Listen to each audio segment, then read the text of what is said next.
காலை நேரத்தில் நாங்க ஒரு ஆராதனை வேலையில நாங்க பார்த்த ஒரு விசேஷமான ஒரு காரியம், எங்களுடைய ஆண்டவர் அவர் இளைப்படைவதில்லை. ஹல்லேலூயா. அவர் சோர்ந்து போவதில்லை. ஆமென். எங்களுக்கு அநேக நேரத்துல சோர்வு வரும், வேதனை வரும், பாடுகள் வரும், எங்களுக்கு கண்ணீர் வரும், எல்லாமே வரும். ஏன்னா அந்த நேரத்துல நாங்க எதிர்பார்ப்புகளை விட்டு விடுவோம்.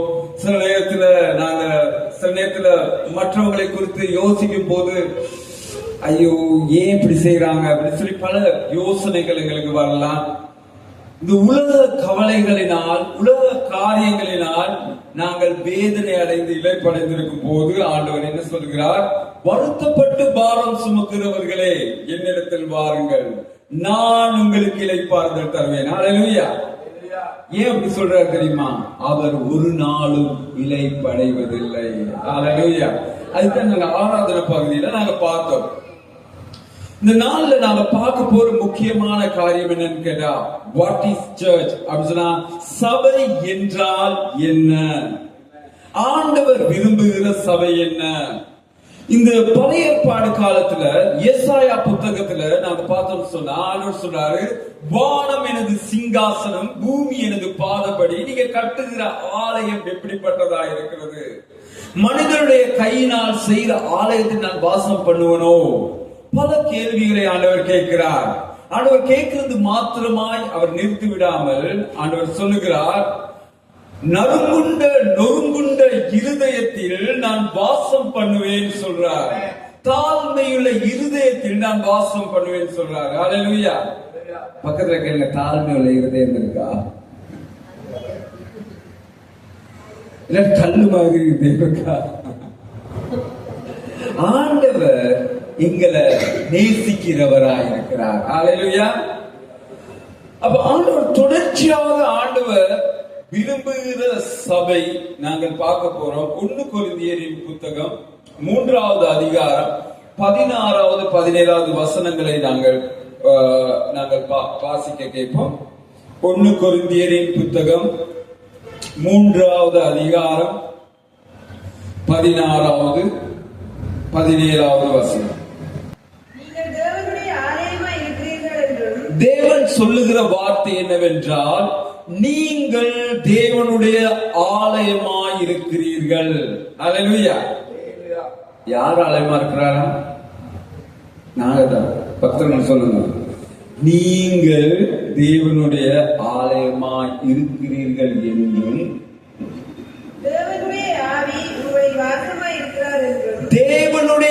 ஆவி உங்களில் வாசமாய் இருக்கிறார் என்றும். தேவனுடைய ஆவி மனிதனை படைக்கும் போதே ஆண்டவர் அவருடைய ஜீவ சுவாசத்தை கொடுத்து அவருடைய ஆவியை எங்களுக்குள் வைத்திருக்கிறார். ஹல்லேலூயா. ஆமென். ரைட். தேவனுடைய ஆவி உங்களில் வாசமாய் இருக்கிறது என்றும் அறியாதிருக்கிறீர்களா? உங்களுக்கு தெரியலையா? ஒருவன் தேவனுடைய ஆலயத்தை கெடுத்தால், முதலாவது பார்த்தா நாங்க தான் தேவனுடைய ஆலயம். ஒருவன் தேவனுடைய ஆலயத்தை கெடுத்தால் அவனை தேவன் கெடுப்பார். அவனை தேவன் கெடுப்பார். நாங்க கொடுப்பார் தான் கேள்விப்பட்டிருக்கிறோம். தேவன் கொடுப்பார், தேவன் ஆசீர்வதிப்பார், ஆனா தேவன் கெடுப்பார். அவர் கொடுத்த ஆலயத்தை நாங்கள் அசட்டையா எண்ணினோம் என்றால் தேவன் எங்களை கெடுத்து போடுவார். வேதம் சொல்லுது, நான் சொல்லல. அவர் எங்களுக்கு அவருடைய ஆவியை கொடுத்திருக்கிறார். அவர் எங்களுக்கு அவருடைய சத்துவத்தை கொடுத்திருக்கிறார். அவர் எங்களுக்கு கிருபைகளை கொடுத்திருக்கிறார். அவர் எங்களுக்கு தாளந்துகளை கொடுத்திருக்கிறார். அவர் எங்களுக்கு நன்மைகளை செய்திருக்கிறார். அவர் எங்களுக்கு ஜீவனையே கொடுத்திருக்கிறார். ஹல்லேலூயா. எங்களுடைய பாவங்கள், எங்களுடைய மீறுதல்கள், எங்களுடைய அக்கிரமங்கள், எங்களுடைய எல்லா விதமான சாபங்களையும் கூட அவர் சுமந்திருக்கிறார். ஹல்லேலூயா. அப்படிப்பட்ட அந்த தேவன் அவர் சொல்றார், ஒருவன் தன்னுடைய ஆலயத்தை கெடுப்பான் என்றார், அவனை நான் கெடுத்து போட்டேன். ஆண்டவர் கெடுத்தா நீங்கள் அதை தாங்க முடியாது. நாங்க எச்சரிப்பா இருக்க வேண்டும் எங்களை குறிச்சு.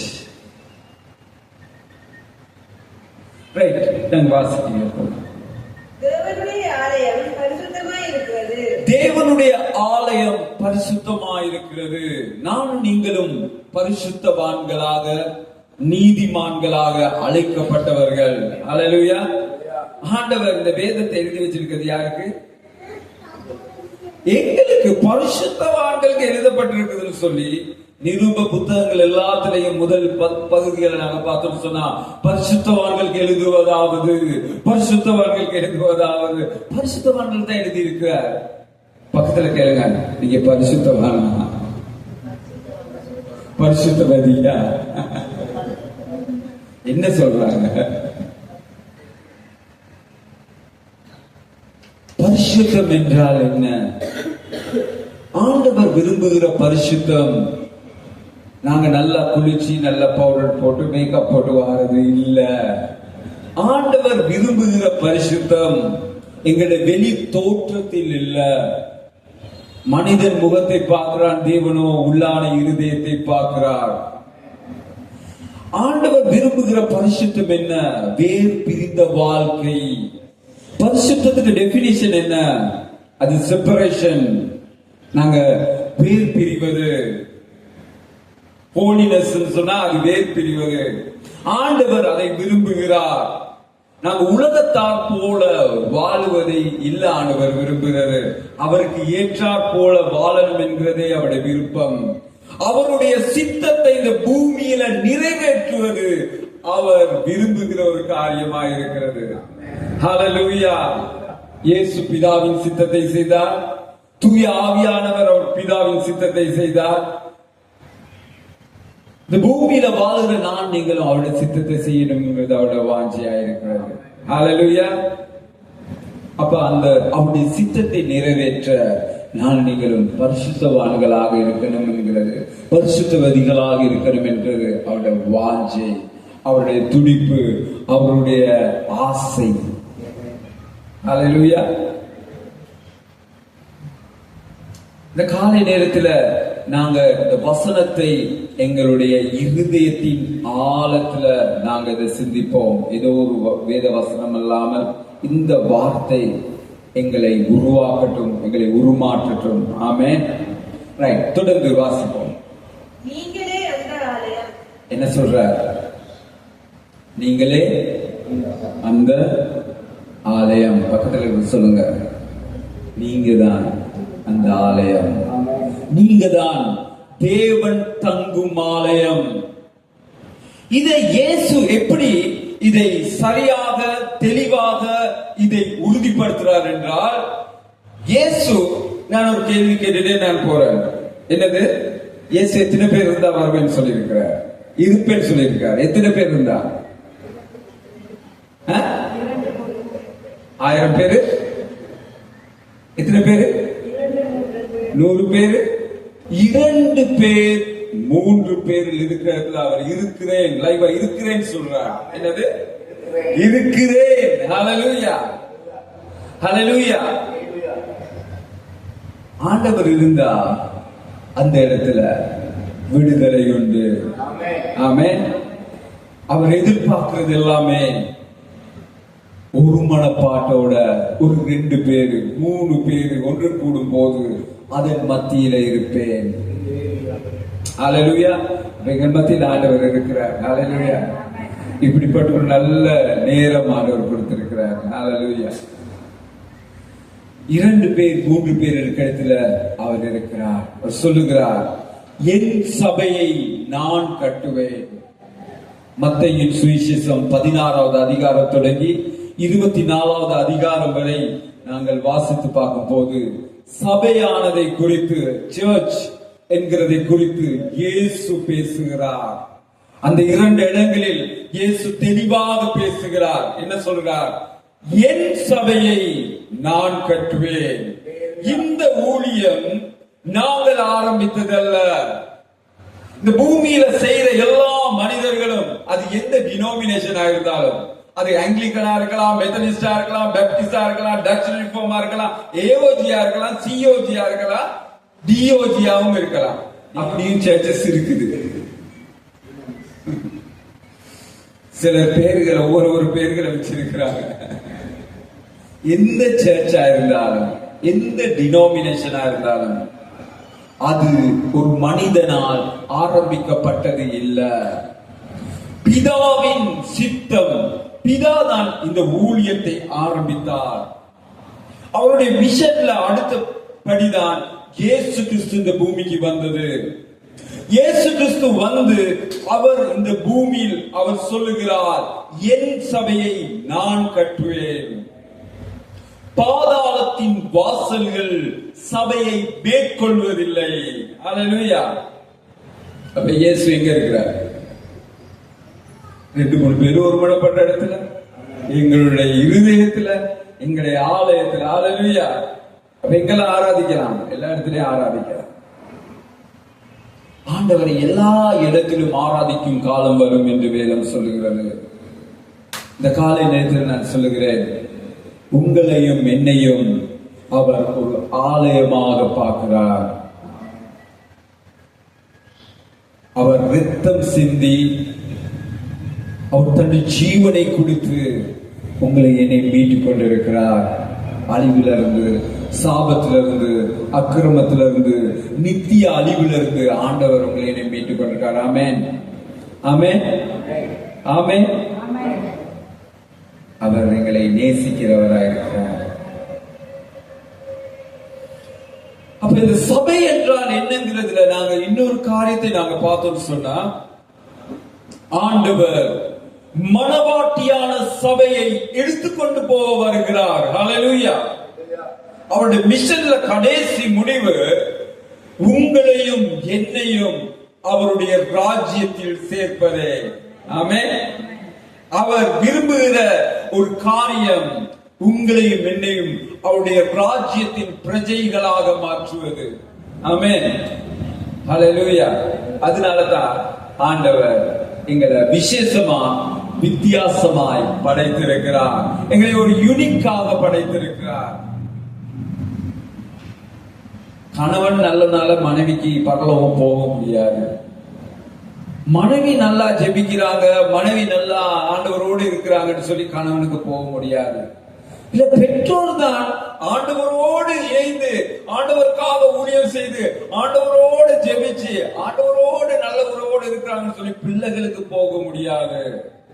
இந்த சகோதரன் நல்லா இருக்கான்னு சொல்லி சகோதரிக்கு போக முடியாது. ஏன்னு கேட்டா, எங்களுடைய ஆண்டவர் போட்டோ காப்பி மெஷினாக இல்லாட்டி போட்டோ காப்பி போல எங்களை உருவாக்கி இல்ல, ஒவ்வொருத்தரையும் விசேஷமாக, வித்தியாசமாக படைத்திருக்கிறார். அவருடைய வேதம் அப்படியாக சொல்லுகிறது. அவர் எங்களை யூனிக்காக படைத்திருக்கிறார்.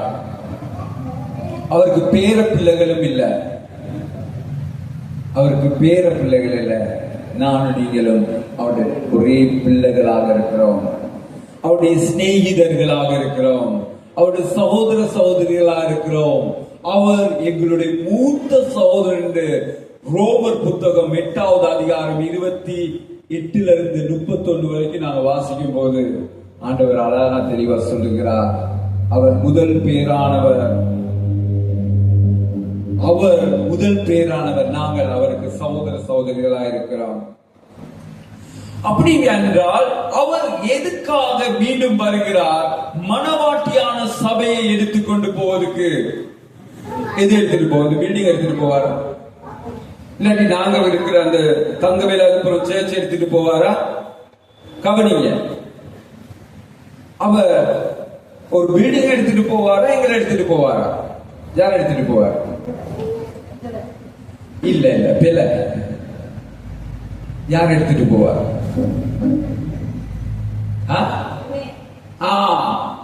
இல்ல, நான் தான் சபை. எங்கள் அல்ல, ஏற்கிற எங்கள் அல்ல, என்னையே எடுத்துக்கிட்டு போவார். அல்லேலூயா. அப்படி என்றால் தான் நாங்கள் ஆயத்தம் ஆயத்தமாவோம். இல்லாட்டி நாங்க எப்படி இருப்போம்? இந்த கடைசி காலத்தின் மனுஷர்கள் எப்படி இருப்பாங்களா? வேதம் சொல்லுது, 2 தீமோத்தேயுவின் புத்தகம் 3வது அதிகாரம் 5வது வசனம் சொல்லுது, பக்தியின் வேஷத்தை தரித்து தேவ பலனை மறுதலித்து போனவர்களா இருப்பாங்களா? கடைசி காலத்து மனுஷர்கள் எப்படி இருப்பாங்களா? பக்தியின் வேஷத்தை தரித்து தேவ பலனை மறுதலித்து போனவர்களா இருப்பார்களாம். எப்படியா? வேஷம் தரிக்கிறது என்னது? முகமூடி, சிங்கரத்தை சொல்லுவாங்க ஒழுபக்கோன்னு சொல்லி, இல்லாட்டி வெஸ்மூன்னு சொல்லுவாங்க. இப்படி ஒவ்வொரு காரியங்கள் இருக்கு. சபையில ஒரு முகம், வீட்டுல ஒரு முகம், படிக்கிற இடத்துல ஒரு முகம், ஸ்கூல்ல ஒரு முகம், சபையில ஒரு முகம், வேலைத்தளத்துல ஒரு முகம், முகமூடி. அதான் பக்தியின் வேஷம் தரித்தல். பக்தியின் வேஷத்தை தரித்து தேவ பலனை, என்னது தேவ பலன்? அவர் கொடுக்கிற நித்திய ஜீவன். அது என்ன பலன்? அதுதான் எங்களுடைய சதா கால வாழ்க்கை. அது எல்லாத்தையும் நாங்கள் ஒரு புறம் வச்சுட்டு என்ன செய்வோம்? மனுஷனை திருப்திப்படுத்துகிறவர்களாக மாற்றிவிடுவோம். நான் மாறிடுவோம். எப்படி? மனுஷனை திருப்திப்படுத்த அவன் என்ன நினைப்பான், இவன் என்ன நினைப்பான், எவன் எப்படியாவது நினைச்சிட்டு போட்டுமே, நம்முடைய ஆண்டவர் என்ன குறிச்சு என்ன நினைக்கிறார், அதுதான் முக்கியம். ஹல்லேலூயா, ஹல்லேலூயா. உண்மைக்கும் ஆண்டவர் என்ன குறிச்சு என்ன நினைக்கிறார். நாங்க யாருடையும் கையில துத்தி கொண்டு பரலோகம் போக முடியாது.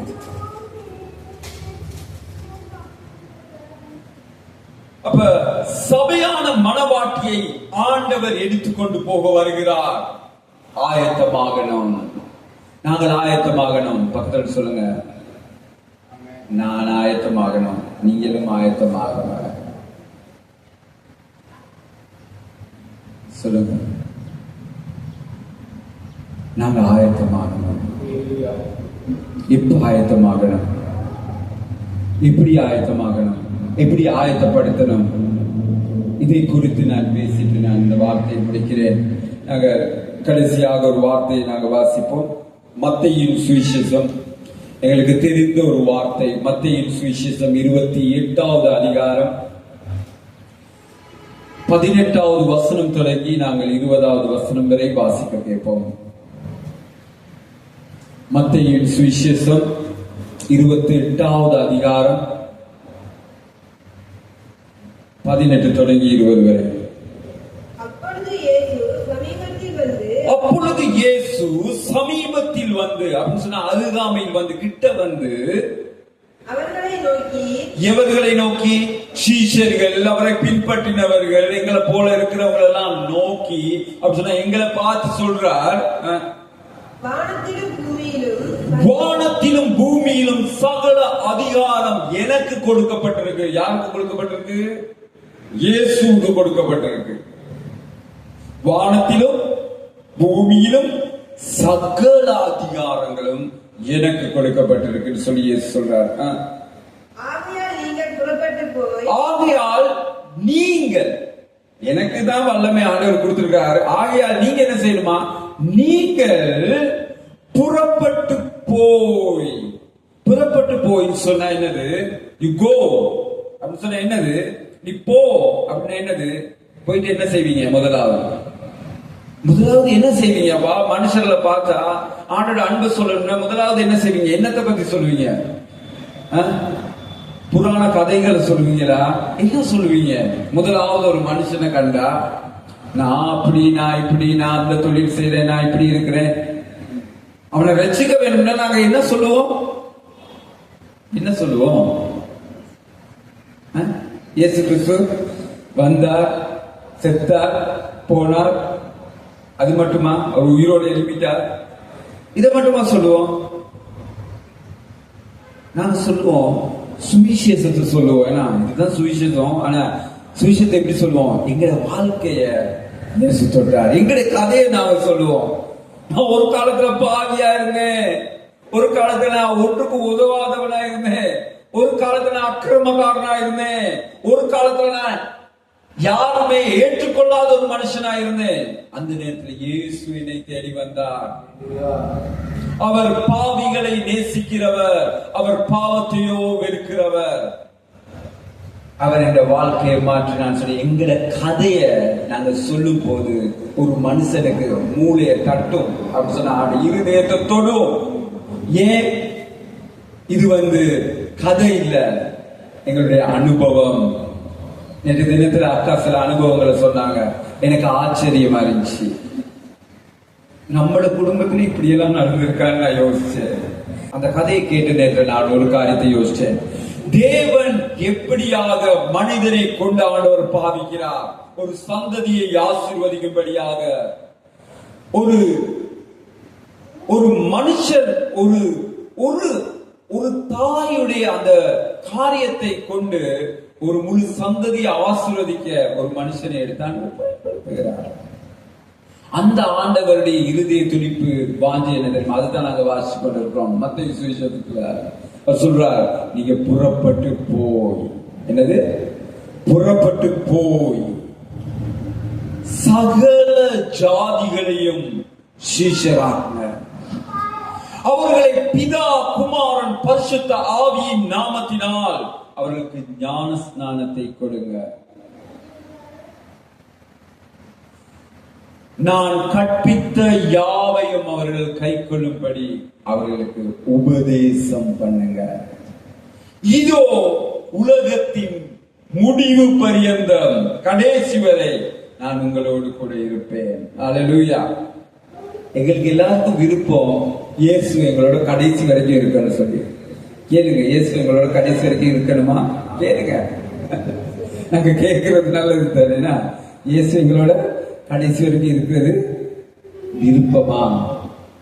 விருப்பம் சொன்னா நாங்க என்ன செய்யணும்? போகணும். சொல்லுங்க, போகணும். என்ன செய்யணும்? இருக்கணும் இல்ல, போகணும். ஆண்டவர் சொல்றார், நீங்க புறப்பட்டு போங்க. ஏன் இதை சொல்லுகிறார்? அவர் கற்பித்த யாவையும் கை கொள்ளும் வரை உபதேசம் பண்ணுங்கள்.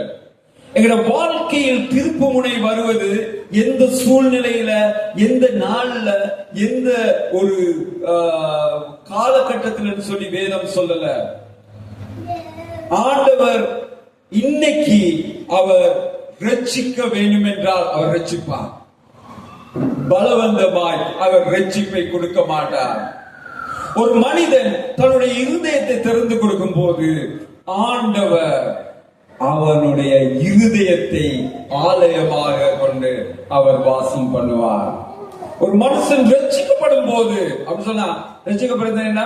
இயேசு கிறிஸ்துவை அவன் ஏற்றுக்கொள்ளும் போது, நாங்க யூஸ் பண்ண நாங்க ஏற்றுக்கொண்டு எத்தனை வருஷமாச்சப்பா, என்ன எங்களோட சொந்தக்காரங்க தானே இருக்கிறீங்க, எங்களோட உறவுகள் எத்தனை வருஷமாச்சு, நாங்க இப்பயோ ஏற்றுக்கொண்டோம். எப்ப எங்களுடைய பாஸ் இயேசுவாய் மாறுகிறாரோ அந்த பாயிண்ட் தான் அவர் ரட்சிப்பை தருகிறார். எங்களுக்கு எல்லாம் இயேசு என்கிற பாடலை நாங்கள் பாடுவது மாத்திரமல்லாமல், எல்லாம் என் இயேசுவே என்று நாங்கள் அறிக்கை செய்வது மாத்திரம் இல்லாமல் அதை நாங்கள் ஏற்றுக்கொண்டு நடக்கும் போது அந்த இடம்தான் ரட்சிப்பின் முதல் புள்ளி.